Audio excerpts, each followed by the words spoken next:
আজি সাহেব আজকে ওটা বাচ্চা পাচ্ছে জুলুম গিয়ে চেষ্টা করছে আজি সাহেব আজি সাহেব আচ্ছা মনে হয় খুব আজি সাহেব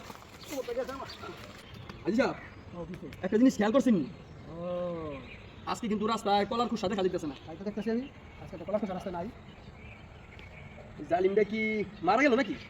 মারা গেছে না বাচ্চা আছে এটা তো একমাত্র উপরালাই জানে। তুমি একটা কাজ করো, তুমি আমার সাথে চলো। বুড়ি ঘরে আছো? আছি হাই করে তোমারে দেখতে এলাম, তুমি কেমন আছো? ও তুই কাদায় আমি তুই জাদুঘর তুই বন্ধ তুই খারাপ বাইতে পারো আমার কথাটাকে না শোনো আমার তুমি। বাইতে পারো আমার বাইতে পারো তুই ভালোই আজি সাহেবের কথা শুনো মনোযোগ দিয়া আমার কথাটাকে শোনো তুমি। তুমি যে আমার রাস্তায় কলার খোসা ফেলতা এটা আমি জানি।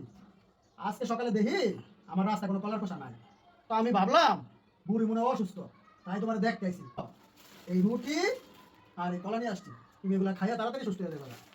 ভাই আমি তোর খারাপ মনে করেছিলাম ভাই তুই আমার জায়গা আমার আপন কেউ নাই তুই আমার জায়গা রুটি খেলা রয়েছিস ভাই আমার আপন কেউ নাই ভাই এটা কাছে তোমার আপন কেউ নাই, এটা আমার সময় আল্লাহ। আমরাই তোমার আপন।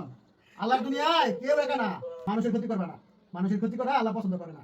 আল্লাহর ক্ষতি তুমি যদি করো, আল্লাহর কথা করবো যদি না করো, আল্লাহর কথা যদি না শোনো, আল্লাহ তোমার ক্ষমা করতে পারে চাইলে। কিন্তু মানুষের ক্ষতি করলে আল্লাহ সহজে ক্ষমা করবে না যদি মানুষ ক্ষমা না করে। আমার মনে কোনো দুঃখ নেই, তোমার আমি ক্ষমা করে দিচ্ছি।